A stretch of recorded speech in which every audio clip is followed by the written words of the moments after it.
Please note the following episode contains mature language and descriptions of sexual situations.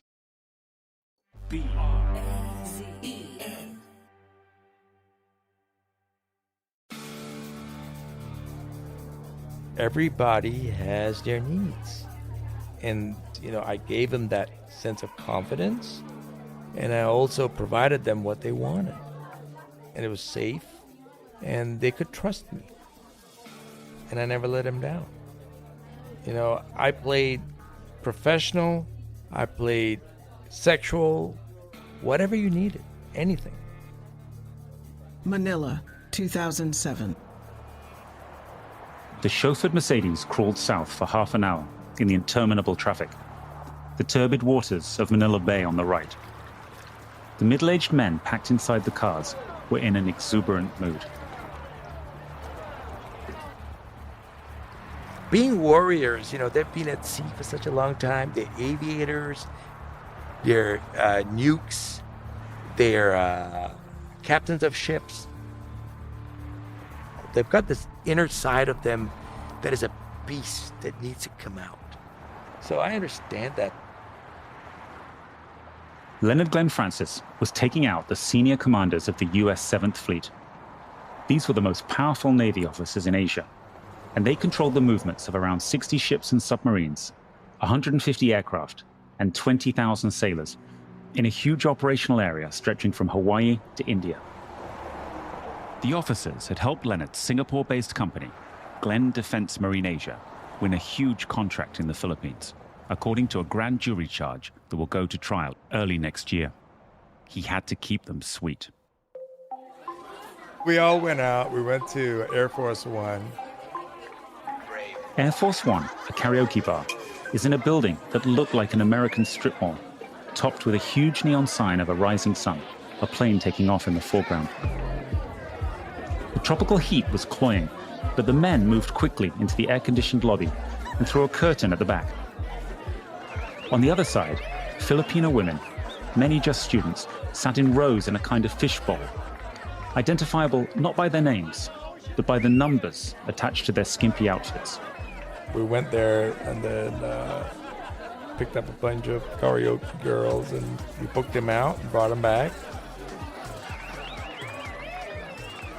Leonard's 6'3", barrel-chested and over 300 pounds. It's hard to place where he's from. He sounds American, except for when his accent slips a little. He's actually Malaysian and an ethnic mix. Scottish, Sri Lankan, and Portuguese.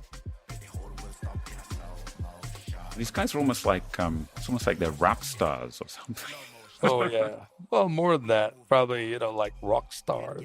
They were living their life. Living their dreams, things that they'll never, ever, ever again do in their lifetime. Nobody would give them that kind of parties that I did. Always the ringleader, the big boss, or Lion King to these Navy officers, Leonard dominated the outing. He'd peer closer, and you could sense an artifice in his behavior. I do get a buzz, of course, I'll get drunk after drinking like 10 bottles of wine and champagne. Yeah, I'll get drunk. The after party was in the $4,000 a night MacArthur Suite at the Manila Hotel. Opened in 1912, it was General Douglas MacArthur's home and operational command during World War II. The men piled into the Spanish mission-style room with wooden ceiling beams, marble tiles, an ornate chandelier, and heavily draped curtains. Leonard had stocked the suite with $10,000 bottles of Dom Perignon. This is where he commanded the U.S. forces during the Battle of Manila. Yep, history, yeah. Actually, the original hotel was destroyed during the war, but the two-bedroom suite was filled with MacArthur memorabilia. In the suite study, two ornately carved wooden chairs, the only objects to survive the Battle of Manila, stood in front of a desk. They just start stripping and, having sex right there. One of the men, quite drunk by now, opened a case on the desk containing a replica of MacArthur's famous corncob pipe and grabbed a woman. The pipe was used as a dildo on the hooker. The 7th Fleet was making a mockery of General MacArthur's memorabilia. He's a historical figure, and they totally desecrated and insulted. There was a mass orgy. That's how deep we were with the Navy. That's how close we were. We were touching skins. So... I'm Tom Wright, and this is Fat Leonard, a podcast from Project Brazen.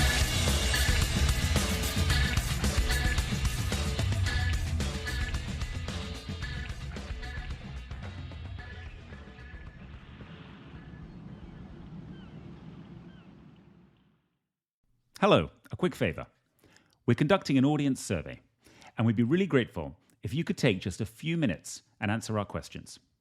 Please visit survey.prx.org/brazen to take the survey today. That's survey.prx.org/brazen. Thanks.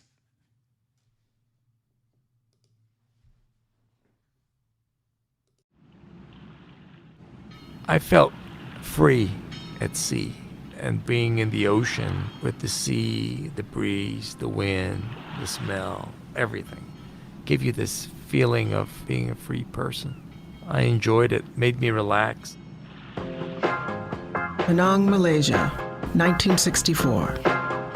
Leonard grew up around the port of Penang, a bustling harbour in Southeast Asia, where in earlier days, trade in opium between India and China fueled huge fortunes.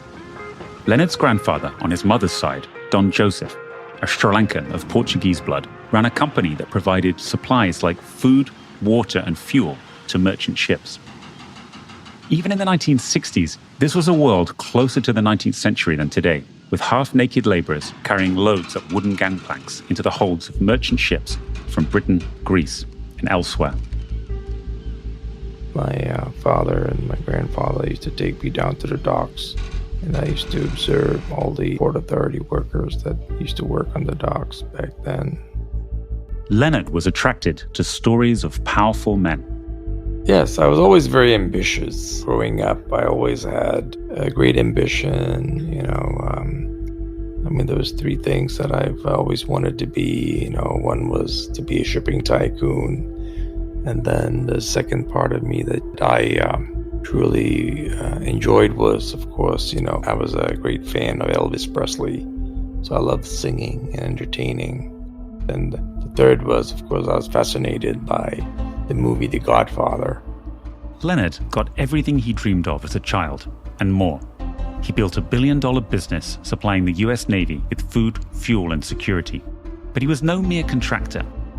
He bribed Navy officers with Michelin-star dinners, Cohiba cigars, $900 haircuts, luxury hotel stays, and prostitute after prostitute in order to win contracts and inflate invoices. Leonard infiltrated the Navy like a mafia don and built an empire that exceeded anything his young self could have imagined. What were you personally worth at the height of your powers? So, if you look at all my vessels, my ships, everything put together, properties, the port, I was worth, hundreds of millions, You were worth at least tens of millions of dollars. Yeah, but if you look at it over the years, I would have accumulated billions in terms of revenue. Leonard had a flotilla of 180 boats, including his own warship, the Braveheart, protected by armed mercenaries, which he deployed to keep the US Navy safe. US embassies gave him diplomatic cover. He even took part in covert Navy missions against Al-Qaeda. Leonard was also a useful buffer, paying bribes to local authorities and allowing the US Navy to operate effectively. With so many Navy officers in his pocket, Leonard was able to move the world's largest warships into ports that he controlled, where he could charge more for food, fuel, and water, as well as protection. So what he had to do was the entire command, the chain of command, the command and control had to be in your pocket. And that's what happened. Everybody was in my pocket. I had them in my palm. I was just rolling them around. And then I could just move the carriers like, paper ships in the water, nuclear-powered aircraft carriers, strike groups. And I could put them in anywhere I wanted them to go. And that's how I could influence it, because I could shift the ships around. That's just an amazing power that you had. Oh yeah, I could do wonders. And it was just move the carriers. This is a $20 billion ship, capital ships. And I'm non-military. I'm just a civilian. I'm not a U.S. citizen. And I had that command over all these senior naval officers who would just snap on my command. Do this, and they'll move the ships for me.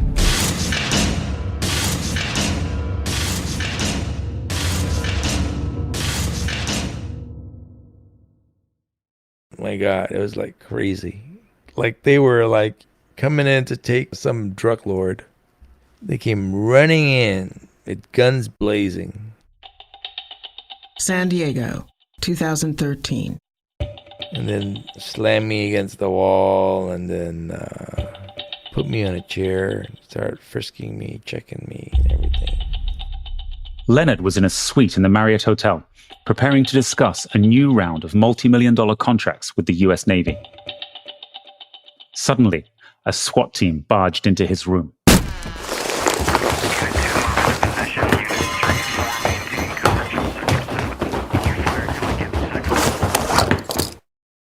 Did you get angry? Yeah, in my heart, I felt very upset, yes. Why was I being treated this way? There could have been a better way of doing this, But you didn't resist arrest? Oh, no. What was there to resist? It's overwhelming force. I mean, I'm a big guy, but it was overwhelming force, firepower. This is the so-called Fat Leonard case. Malaysian businessman Leonard Glenn Francis. Leonard Glenn Francis. Leonard Glenn Francis. Known as Fat Leonard. AKA Fat Leonard. Fat Leonard. Due to his 350-pound frame. Fat Leonard is a Malaysian citizen, but had a business in Singapore called Glenn Defense Marine Asia. The big man loved the big life, from fast cars, women, and travel. He's very charming. He's very social. He was a larger-than-life figure in many ways. What happened that day, 8 years ago, upended Leonard's life. He spent years in jail, and now house arrest, and he's still awaiting his fate. I just felt very betrayed, to be honest with you. I don't think I deserved that, to be treated that way. Why are you treating me this way? I've been a loyal person, contractor, defense contractor, and I've done a lot for the last 30 years, supporting hundreds, if not thousands of ships, hundreds of thousands of sailors and Marines, in all kinds of places. I've never brought any harm to the United States. This was just a financial matter. It was not me hurting anybody. Nobody got hurt. There was no blood was spilled. Nobody was killed. Nobody was hurt. Prosecutors thought they had an open and shut case. The government expected to prosecute Leonard and a few Navy officers who had signed fake invoices in return for free holidays, gifts, or prostitutes. An embarrassing episode, perhaps, but the Navy could get back to protecting the homeland.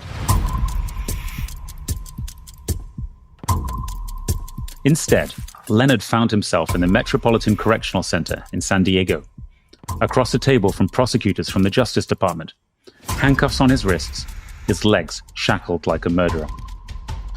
And in that cold, sparse interview room, Leonard started to talk, and the tale he told about the Navy sent shockwaves through the defense establishment. Initially, I was the bad guy. I was Mr. Bad. Look at what you did. It was all my fault. But as the case rolled forward, and the Navy was pushing back because they didn't want to clean house. They just wanted to shove this all under the carpet. Let me take the blame and a couple of the bad apples, 3 or 4. That a foreigner was so embedded with the Navy is one of the biggest national security failures in modern US military history. Leonard was trusted with top-secret information, ship and submarine schedules, and the position of ballistic missile defenses. And perhaps most extraordinarily of all, he was the keeper of the sexual secrets of the Navy's most powerful men, and some women. And when I did explain everything, I think the investigators were shocked. They were like, what? And most of the investigators were female agents. And they were like getting so mad that these senior naval officers were behaving like this. It was shocking. In that room, he named some of the Navy's most senior commanders. He had all kinds of compromising material on the most powerful people in the US Navy. I'm telling you, I have my checklist. I made a good dossier of everybody. What, like a compromise? Oh, yeah, I do. I made my list of gifts. I made my list of whoremongers. I made my list of cash receiving people. I broke it all down. I'm good at this. China is threatening the balance of power in the Pacific, and the US bet on Leonard to meet this challenge. Instead, its dealings with him have rocked the Navy to its core. Beijing could never have inflicted this much damage.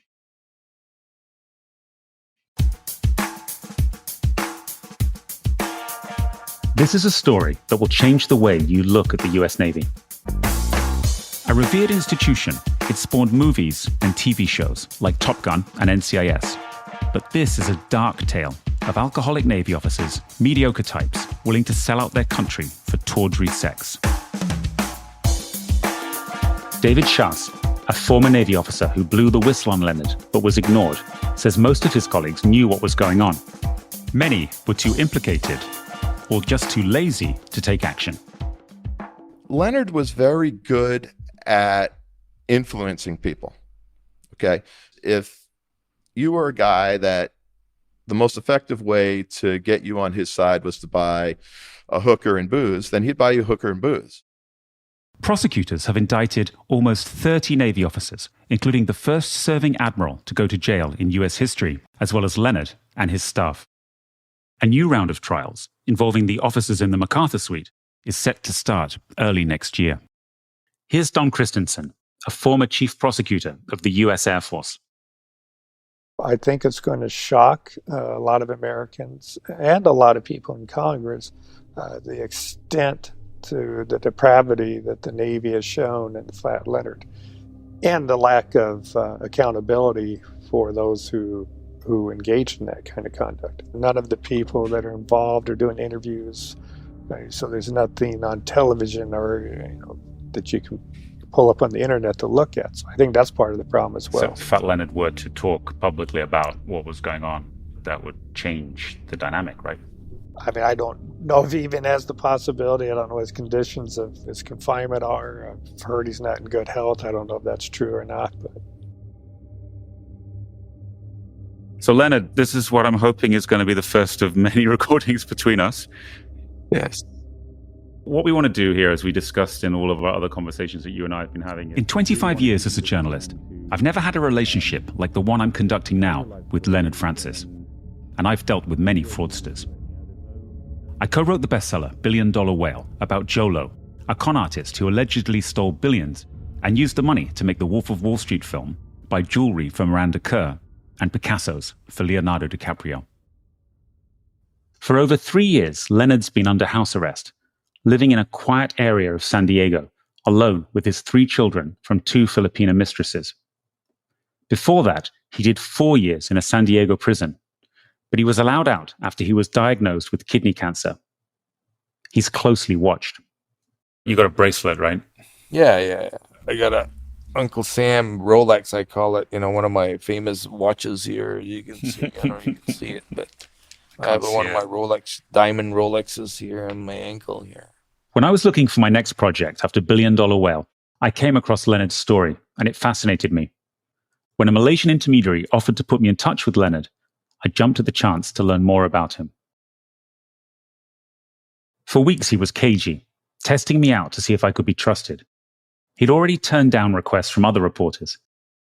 The fact I've lived for years in Southeast Asia, and my history with Malaysia, helped kindle a bond between us. You tell me, if you look back on your life story, how would you construct it? Where would you start?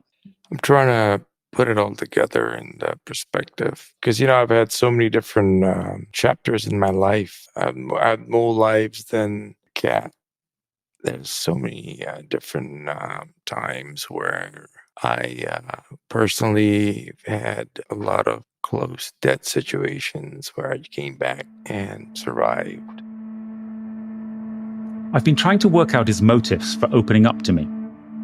He has pleaded guilty and is a star witness in the ongoing cases of other Navy officers, many of whom have denied wrongdoing. His plea deal bars him from talking about the case, and he could face much more time in prison because of this podcast. One element could be that he's sick, and so has nothing to lose. It's huge risk for me to, do what I'm doing, but I'm so upset with it. Well, I'm portrayed as the bad guy when I wasn't the bad guy. I did everything that they wanted me to do. I've lived my life. I've been up just close to heaven and down to hell. I've seen it all. So my legacy is important too. We're all going to die one day. And I only fear God. I don't fear nobody else. And of course, I've got to face my judge one day, and it's all in her hands, that's about it. How many life sentences can you give me? 1, 2, 10? But you're angry that you're still waiting around, right? Well, being angry, what can I do? Do I have a choice? I don't have a choice.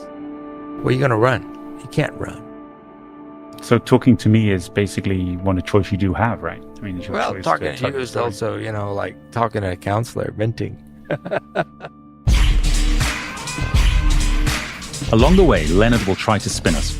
He's a confidence trickster after all. But he's also unburdening himself, enjoying telling stories of his corrupt past and reliving the times when he was Leonard the Legend. That's why Uncle Sam loves me. The agents, when they speak to me, they go, "This is amazing." This is an amazing story. Like when I talk to them, it just comes out naturally. And I don't need to refer to things. It's all here. That's what's kept me going is my mind. I have a very good mind, strong mind. I've survived. It's our job to work out where the truth ends and the lies begin. If the Navy would have charged every officer or admiral that were involved with me, the Navy would not have any more admirals than the Navy. Everybody would have been put away.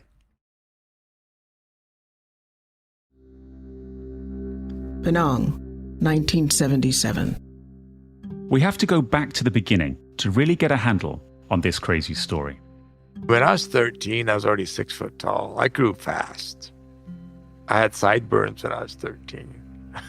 I had my little Elvis mutton chops. Leonard was a hard child to manage. He joined a biker gang, and he didn't pay much attention to his studies. But he was smart and entrepreneurial. He made money collecting the runoff from tin mining and selling it to electronics companies, and soon was working for his father, supplying merchant ships. His father looms large in this story. When I was growing up, we were having a lot of family issues because my father was always having girlfriends. So he always had a second life out there. Leonard's father never fit in. His own father had come to Malaysia from Scotland to work on the rubber plantations and married locally. The plantations were a hardscrabble world of heavy drinking and backbreaking work in the stultifying heat, and Leonard's father sought escape in the British Army and in the bottle. Posted to Singapore, he met Leonard's mother, left the army, and took over his father-in-law's business. Young Leonard looked up to his father, but he got little in return. His father would take off to Europe on vacations with other women, leaving his family behind and doing little to further the business. Things were even worse when he was at home. Well, my mom was always the victim because, you see, my dad was very abusive. So I do understand why she left, because if she didn't leave, she probably would have. My mom tried to OD a couple times, pills. She was, traumatized by my father. My father was very violent. He was physically abusive? Oh, yeah, he was a very abusive man, yes. So he beat her? Oh, yeah, he used to beat her. He was very violent. And the kids as well? Yeah, my dad used to belt us. It was terrible. So that was all the trauma we went through, growing up around him. Soon, Leonard's family was torn apart. His mother fled to England with his brother and sister. Leonard opted to stay behind and help his dad run the business, an attempt to prove himself. But his father was lazy, and Leonard began to take a larger role in dealing with commercial ships. They're selfish. My dad had his own thing. My mom had her own thing. So everybody went their own way and just kind of left me in limbo, and I kind of found my own way on the streets. Bereft of a family to guide him, Leonard would soon land in big trouble. Penang, 1985. Penang Island, near the border between Malaysia and Thailand, is a beguiling place, with old Chinese shophouses and white sand beaches that are popular with tourists. It also has a frontier feel. In the 1980s, pirates still attacked boats in the harbor, as they had for centuries. Heroin smuggling was rife. This was the rough world Leonard entered as a young man. He learned to operate in a corrupt port, paying bribes to captains for the right to supply merchant ships with food and water. The seamen, burly and tattooed foreigners, spent their time ashore in the bars and brothels of Penang, and Leonard began to accompany them. I used to go visit all these clubs and massage parlors, and I saw that as an opportunity to entertain my clients again. These guys weren't exactly the best guys to hang out with, because they kind of opened me up to all this, red light districts. Leonard spent his nights in the bars and massage parlors of Penang, rarely sleeping. He plowed some of the profits from his business into his own bar, Tropicana. It became a hangout for triads, the Chinese mafia.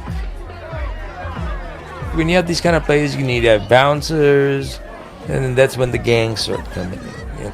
And then they start to try to control, and they start to try to extort. Then you get one gang to push the other gang out, and it starts getting very, very, very toxic. I was only 20. I was young. Soon, Leonard was in debt, and to get himself out of dire straits, he made a move that would color the rest of his life. He joined the triads in his club. Pock-faced young men, high on smack, blades tucked into the belts of their jeans, in an armed robbery, as a getaway driver.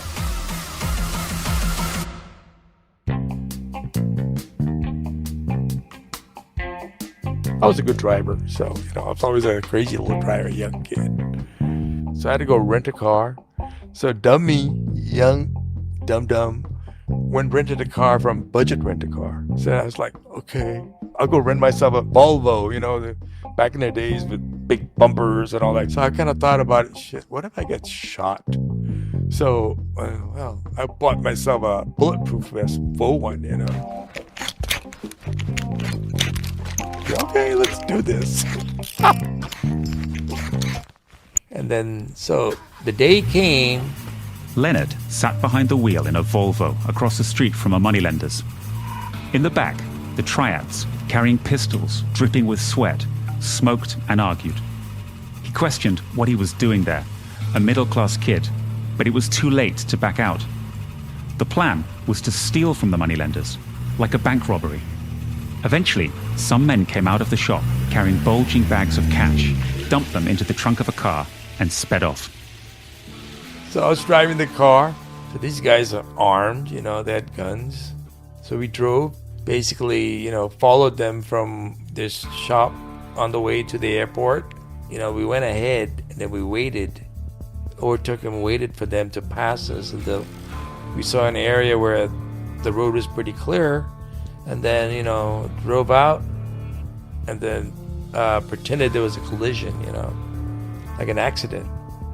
Leonard positioned the car as if it had spun out of control, blocking the road. Then he sat and waited, a bulletproof vest under his clothes. The other car approached and slowed, trying to work out what was going on. Leonard gripped the wheel until his knuckles turned white. The triad sprung from the back of the car, screaming and brandishing the pistols. They pulled the other men to the ground, forcing them to lie spread-eagled.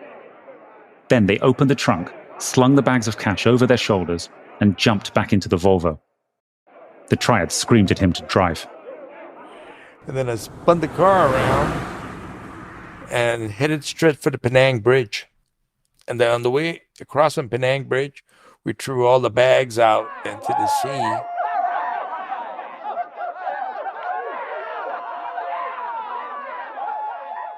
They drove to the triad's village, a rural area. The gangsters took the local cash and left Leonard to look after the foreign currency and the guns.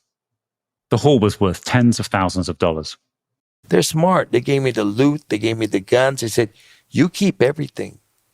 Only when we need you, we'll call you. Leonard went back to work, spending his days on the docks. He paid off his debts, but he was followed by the gut-wrenching unease that he'd left a trail. Maybe it was a paranoia of the guilty, but his mind kept going back to the guns at his house. One day, Leonard was sitting in his car outside a restaurant, waiting for a friend. Before he could react, a police inspector slipped into the back seat. And then he got into the back seat, and they put the gun to the back of my head, and he said, you drive right now to police headquarters. He said, I'm going to blow your brains out. He said, if you don't follow my instructions. He was a young, little cocky, inspector. He thought he was Rambo or something. The police searched Leonard's house and found the guns, bulletproof vest, and foreign currency hidden in a secret compartment of a cupboard. He never learned the identity of who had ratted him out. I was held in detention without trial for 60 days. And I was locked up in the headquarters with all these hardcore criminals. Oh my gosh. The guys that were locked up with me, they were tortured. You could hear them screaming.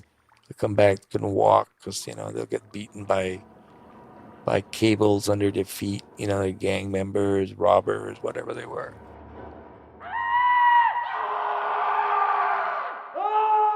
Almost before it began, Leonard's shipping career appeared over. We leave him in a dank jail from the Victorian era, a slop bucket for a toilet. A 21-year-old, basically a kid, in fear for his life. I was the scapegoat that got caught with the guns, and I took the hit for it. The police charged him for the possession of guns and 30 rounds of bullets, a capital crime in Malaysia. That's sufficient for you to get hung. The death penalty, Over the next quarter century, Leonard, a failed getaway driver, the noose hanging over his head, will transform into one of the world's most powerful military contractors. As a TV script, it would seem overcooked. Languishing in prison, he was working out his next angle. By the late 1980s, the US Navy had a problem in Asia. Leonard was positioning himself to benefit. Because I knew if I would build this, they're going to come. And then, yes, rightfully they did. Coming up this season on Fat Leonard. I think in the case of many people, I'm still a pariah for what I did because I took away the guy that was buying drinks for everybody. Admiral Fowler, I had hoped to talk with you about the crisis in Venezuela today. Instead, I have to ask you about yesterday's report in the Washington Post. You were allegedly offered a prostitute. This does not pass the smell test for me. There is at least some popular perception of what we would call different spanks for different ranks. It was definitely like the old boys club mentality, I felt like, to a certain degree with some of that. So it's like, let's just hush her up. Fat Leonard saw an opportunity, and it's almost comical that I'm going to give you these prostitutes, and you're going to be really bad, and you're going to feel super guilty, but don't worry, I have this really nice gift you can give your wife, and then we're even. Kudos to Fat Leonard. He always threatened me and my family. Your family, I can do anything for them. He is very dangerous. He's very evil person. He has no heart. He's evil. Were you aware that the NCIS was investigating? I mean, I knew what was going on. I mean, I had top cover. I had too many informers. Everybody was my informer. You know what? You're being unreasonable just because I'm being so truthful and honest to you, and now you're trying to judge me. Fat Leonard is a production of Project Brazen in partnership with PRX. For Audiation, the executive producer is Sandy Smollins. Mark Lotto is the co-producer and story editor. The producer is Island Meacham. Mixing and sound design is by Matt Noble.